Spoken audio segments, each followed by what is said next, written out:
Hi అండి, welcome to Sirisha food. ఈరోజు వీడియోలో గోదావరి జిల్లాల స్పెషల్ రెసిపీ తాటిపండుతో తాటి రొట్టెను ఎలా చేయాలో చూపిస్తున్నాను. ఈ తాటి రొట్టె చాలా రుచిగా ఉంటుంది. వీడియోని ఎక్కడా స్కిప్ చేయకుండా చూడండి. ఈ వీడియోలో చూపించే టిప్స్ పాటిస్తూ తాటి రొట్టెను ప్రిపేర్ చేస్తే ఫస్ట్ టైం చేసేవాళ్ళు కూడా చాలా ఈజీగా టేస్టీగా చేసేయొచ్చు. వర్షాకాలంలో మాత్రమే తాటిపండు దొరుకుతుందండి. తప్పకుండా మీరు కూడా ఈ తాటి రొట్టెను ట్రై చేయండి. ఈ తాటిపండుతో ఇంకా చాలా రకాల వంటకాలు చేస్తారు. అవన్నీ కూడా మీరు చూడాలనుకుంటే శిరీష ఫుడ్ ఛానల్ని సబ్స్క్రైబ్ చేసుకోకపోతే గనక వెంటనే సబ్స్క్రైబ్ చేసుకోండి. ఇంకా లేట్ చేయకుండా తాటి రొట్టెను ఎలా చేయాలో చూద్దాం. తాటి రొట్టె చేయడానికి ముందుగా తాటిపండు నుంచి గుజ్జును తీసుకోవాలి.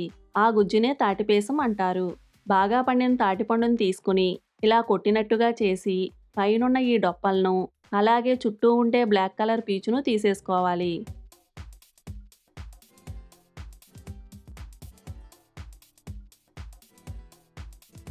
తాటిపండులో ఉండే ఈ టెంకల్ని ఇలా వేరు చేసుకుని వీటిని ఇలా నునుపుగా చేసుకోవాలి.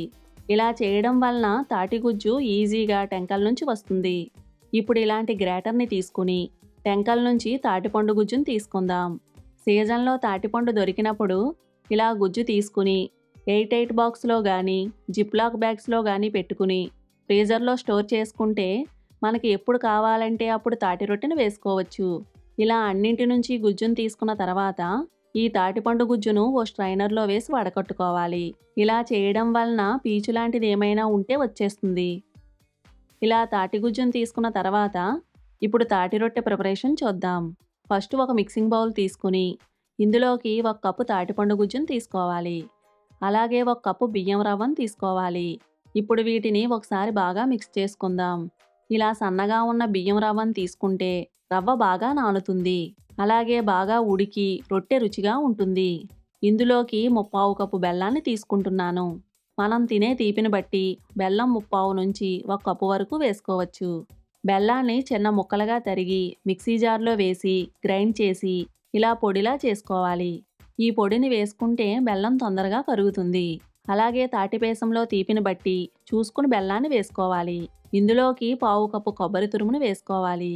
కొబ్బరి తురుము వేసుకుంటే తాటి రొట్టె రుచిగా ఉంటుంది. వీటన్నింటినీ బాగా మిక్స్ చేసుకుని తీపి సరిపోయిందో లేదో చెక్ చేసుకోవాలి. చూడండి, కన్సిస్టెన్సీ ఈ విధంగా ఉండాలి. ఇలా ఉంటేనే రవ్వ బాగా నానుతుంది. ఇప్పుడు దీనిపైన మూత పెట్టి 1 నుంచి 2 గంటలు నానబెట్టుకోవాలి. నేనిక్కడ 1 గంట సేపు నానిన తర్వాత చూపిస్తున్నాను. చూడండి, రవ్వ మనకు కావలసినట్లుగా చక్కగా నానింది. ఇప్పుడు తాటి రొట్టెను వేసుకుందాం. స్టవ్ ఆన్ చేసి నాన్ స్టిక్ ప్యాన్ పెట్టుకుని ఇందులోకి 1 table spoon oil 1 table spoon నెయ్యి వేసుకుని ఇలా ప్యాన్ అంతా స్ప్రెడ్ చేసుకున్న తర్వాత ఇందులోకి కలుపుకున్న తాటిగుజ్జు మొత్తాన్ని దలసరిగా రొట్టెలాగా వేసుకోవాలి. ఇప్పుడు దీనిపైన మూత పెట్టి మంటను లో ఫ్లేమ్లో మాత్రమే ఉంచి నిదానంగా రొట్టెను కాలనివ్వాలి. తాటి రొట్టె కాల్చడానికి 20 నుంచి 30 నిమిషాల టైం పడుతుంది. మనం వేసే రొట్టె దలసరిని బట్టి ఈ టైం అనేది ఉంటుంది. ఇప్పుడు 30 నిమిషాల తర్వాత మూత తీస్తే చూడండి, అంచులు ఇలా గోల్డెన్ కలర్లోకి వస్తాయి. అలాగే తాటి రొట్టె మంచి కమ్మటి వాసన వస్తుంది. తాటి రొట్టె బాగా కాలింది. ఇప్పుడు రొట్టెను మరో వైపుకు తిప్పుకోవడం కోసం స్టవ్ ఆఫ్ చేసి 1 నిమిషం తర్వాత ప్యాన్ ఇలా కుదుపుకోవాలి. రొట్టె విరిగిపోకుండా ప్యాన్ నుంచి లూజ్ అవుతుంది. ఇప్పుడు ప్యాన్ పైన ఇలా ప్లేట్ని పెట్టి తిప్పుకుంటే చాలా ఈజీగా చక్కగా వచ్చేస్తుంది. అదే వేడి మీద తిప్పారంటే రొట్టె విడిపోతుంది. చూడండి, అంతా ఒకేలా ఎంత బాగా కాలిందో.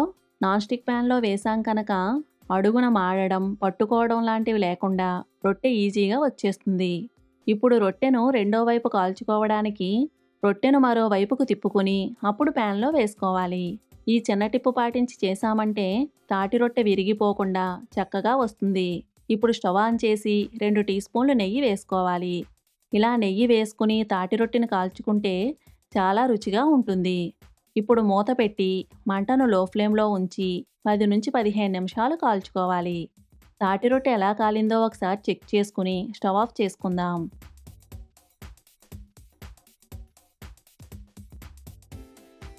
చూడండి, ఎంత చక్కగా కాలిందో. తాటి రొట్టె వేడిగా ఉన్నప్పుడు తింటే చిరుచేదుగా ఉంటుంది. పూర్తిగా చల్లారిన తర్వాత తింటే చాలా రుచిగా ఉంటుంది. ఈ రొట్టెను పూర్తిగా చల్లారిన తర్వాత ముక్కలుగా కట్ చేసుకోవాలి. తాటి రొట్టె ఫ్రిడ్జ్లో పెట్టుకుంటే 4-5 రోజులు నిల్వ కూడా ఉంటుంది. తాటిపండు ఫ్లేవర్ గనక మీకు నచ్చిందంటే ఇంకా మీరు అస్సలు వదిలిపెట్టలేరు. తాటిపండుతో చేసే వంటకాలు అంత రుచిగా ఉంటాయి. మీరు కూడా తాటి రొట్టెను ఈ ప్రాసెస్లో తప్పకుండా ట్రై చేయండి. అలాగే ఈ రెసిపీ కనుక నచ్చితే లైక్ చేసి కామెంట్ చేయండి. ఇలాంటి మరిన్ని టేస్టీ రెసిపీస్ కోసం శిరీష ఫుడ్ ఛానల్ని సబ్స్క్రైబ్ చేసుకోండి.